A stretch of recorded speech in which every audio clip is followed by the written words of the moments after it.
മുണ്ടക്കൈ ചൂരൽമല ഉരുൾപൊട്ടൽ ദുരന്തബാധിതർക്ക് സംസ്ഥാനമൊരുക്കുന്ന ടൗൺഷിപ്പിന്റെ ഫേസ് 1 ഭാഗമായി 178 വീടുകൾ ഫെബ്രുവരി 25 കൈമാറുകയാണ്. വയനാടിന്റെ ഭൂപ്രകൃതിക്ക് കോട്ടം തട്ടാത്ത വിധത്തിലാണ് ഉരുൾപൊട്ടൽ ദുരന്തബാധിതർക്കുള്ള ടൗൺഷിപ്പ് കൽപ്പറ്റയിൽ നിർമ്മിക്കുന്നത്.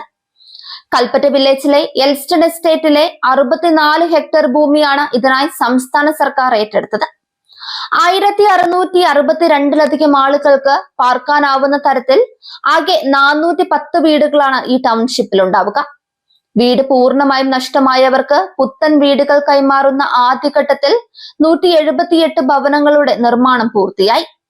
വയനാട് ടൗൺഷിപ്പിലെ വീടുകളെല്ലാം 1000 ചതുരശ്രീ അടി വിസ്തൃതിയിലുള്ളതാണ്. നിലവിൽ ഒറ്റ നില വീടാണിതെങ്കിലും ഭാവിയിൽ മുകളിലെ നില പടുത്തുയർത്താം. പ്രധാന കിടപ്പുമുറി, 2 മുറികൾ, living room, dining room, study room, അടുക്കള, സ്റ്റോർ തുടങ്ങിയ സൗകര്യങ്ങളും ഈ വീട്ടിലുണ്ട്. ശക്തമായ ഭൂകമ്പങ്ങളെ പോലും പ്രതിരോധിക്കുന്ന വിധത്തിലാണ് വീടുകളുടെ നിർമ്മാണം. RCC ഫൗണ്ടേഷനുകളിലാണ് വീടുകൾ നിർമ്മിച്ചിരിക്കുന്നത്. 9 RCC ഫൗണ്ടേഷനുകൾ, ഭൂകമ്പ പ്രതിരോധത്തിനുള്ള ഫിയർ ഭിത്തികൾ, പ്ലീറ്റ് ബീം, റൂഫ് ബീം, ലിൻഡലുകൾ എന്നിവയും ഇതിൽ ഉൾപ്പെടുന്നുണ്ട്. സോളിഡ് ബ്ലോക്ക് പ്രവൃത്തിയാണ് ചുവരുകൾക്ക് നൽകിയിരിക്കുന്നത്. 12 മില്ലിമീറ്റർ കട്ടിയുള്ള സിമന്റ് മോർട്ടാറിൽ 1.4 അളവിൽ മതിൽ പ്ലാസ്റ്ററിങ്ങും 9 മില്ലിമീറ്റർ കട്ടിയുള്ള സിമന്റ് മോർട്ടറിൽ 1.3 അളവിൽ സീലിംഗ് പ്ലാസ്റ്ററിങ്ങുമാണ് ചെയ്തിട്ടുള്ളത്. അടുക്കളയുടെ മേൽഭാഗത്തുള്ള സ്റ്റോറേജ് പണിതിട്ടുള്ളത് ലാമിനേറ്റഡ് മറൈൻ പ്ലൈവുഡിലാണ്. കാർബോർഡുകൾക്ക് PU പെയിന്റ് ചെയ്ത ഹൈ ഡെൻസിറ്റി മൾട്ടിവുഡ് ഉപയോഗിച്ചിട്ടുണ്ട്. ജനലുകൾ 20 വർഷം വാറന്റിയുള്ള പ്ലാസ്റ്റിക് ചെയ്യാത്ത പോളിവിനൈൽ ക്ലോറൈഡ് ഉപയോഗിച്ചാണ് തയ്യാറാക്കിയിട്ടുള്ളത്. അടുക്കളയിലും വർക്ക് ഏരിയയിലും കറുത്ത പോളിഷ് ചെയ്ത ഗ്രാനൈറ്റ് പതിപ്പിച്ചിട്ടുണ്ട്. സിറ്റ് ഔട്ടിലും പടികളിലും തറ ഗ്രാനൈറ്റ് ആണ് പാകിയത്.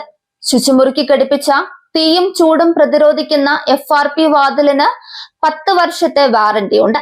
ശുചിമുറിയിലെ ടൈലിങ്ങിന് കചാരിയ കമ്പനിയുടെ ടൈലുകൾ, താങ്ങുപണി പ്രവർത്തിക്ക് ടാറ്റയുടെ സ്റ്റീൽ ട്യൂബുകൾ, ഏഷ്യൻ പെയിന്റ്സിന്റെ പെയിന്റ്, അതായത് 7 വർഷം വാറന്റി, കിറ്റ്പ്ലൈയുടെ marine grade wood finish flush door, ഗോദ്രജിന്റെ പൂട്ട്, ടാറ്റ പ്രവേശിന്റെ സ്റ്റീൽ വാതിൽ, സെറയുടെ ശുചിമുറി ഉൽപ്പന്നങ്ങൾ, കിറ്റ്പ്ലൈയുടെ കിടപ്പുമുറി കബോർഡുകൾ, അടുക്കളയ്ക്കും വാഷ് ബേസിനും സെറയുടെ സിങ്ക്, V-ഗാർഡ് വയറിംഗ് കേബിളുകൾ, MK സ്വിച്ചുകൾ, ഹാവൽസിന്റെ ഫാനുകൾ, L&Tയുടെ സർക്യൂട്ട് ബ്രേക്കറുകൾ, ഫിലിപ്സിന്റെ ലൈറ്റുകൾ, ഹെൻസലിന്റെ മീറ്റർ ബോർഡ് എന്നിങ്ങനെ മുഴുവനും ബ്രാൻഡഡ് ഉൽപ്പന്നങ്ങളാണ് ഉപയോഗിച്ചിട്ടുള്ളത്.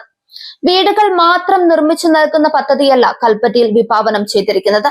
വീടുകളെ തമ്മിൽ ബന്ധിപ്പിച്ച് വിശാലമായ പൊതുറോഡുകൾ, ഇടറോഡുകൾ, ആരോഗ്യ കേന്ദ്രം, അങ്കണവാടി, പൊതുമാർക്കറ്റ്, കുട്ടികൾക്കുള്ള കളിസ്ഥലം, പാർക്കുകൾ, community hall, library, sports club തുടങ്ങി ഒരു ടൗൺഷിപ്പിന്റെ അതേ മാതൃകയിലാണ് ഈ പദ്ധതി ആവിഷ്കരിച്ചിരിക്കുന്നത്. മാലിന്യ സംസ്കരണവും ശുചിത്വവുമാണ് ഈ ടൗൺഷിപ്പിന്റെ മറ്റൊരു പ്രത്യേകത. കക്കൂസ് മാലിന്യങ്ങൾ കുഴലിലൂടെ ഒരു കേന്ദ്രീകൃത സ്ഥലത്തെത്തിച്ച് പ്രോസസ് ചെയ്യും. കൽപ്പറ്റയിലെ ടൗൺഷിപ്പിൽ വീട് നൽകുന്നവർക്ക് 7 സെന്റ് സ്ഥലത്തിന്റെ പട്ടയം, വൈദ്യുതി, കുടിവെള്ള കണക്ഷൻ എന്നിവ ഉറപ്പാക്കിയാണ് കൈമാറുന്നത്. ടൗൺഷിപ്പിൽ നിർമ്മിക്കുന്ന 410 വീടുകളുടെയും പ്രവൃത്തി പൂർത്തീകരിക്കുന്നതോടെ ഗുണഭോക്താക്കളുടെ വ്യക്തിഗത പേരിലേക്ക് വൈദ്യുതി കണക്ഷൻ മാറ്റി സ്ഥാപിക്കാനുള്ള സാക്ഷ്യപത്രം കൈമാറും. 410 വീടുകളുടെ നിർമ്മാണം പൂർത്തിയാകുന്നതോടെ മുണ്ടക്കൈ ചൂരൽമല ഉരുൾപൊട്ടൽ ദുരന്തബാധിതർക്കുള്ള ടൗൺഷിപ്പ് യാഥാർത്ഥ്യമാകും.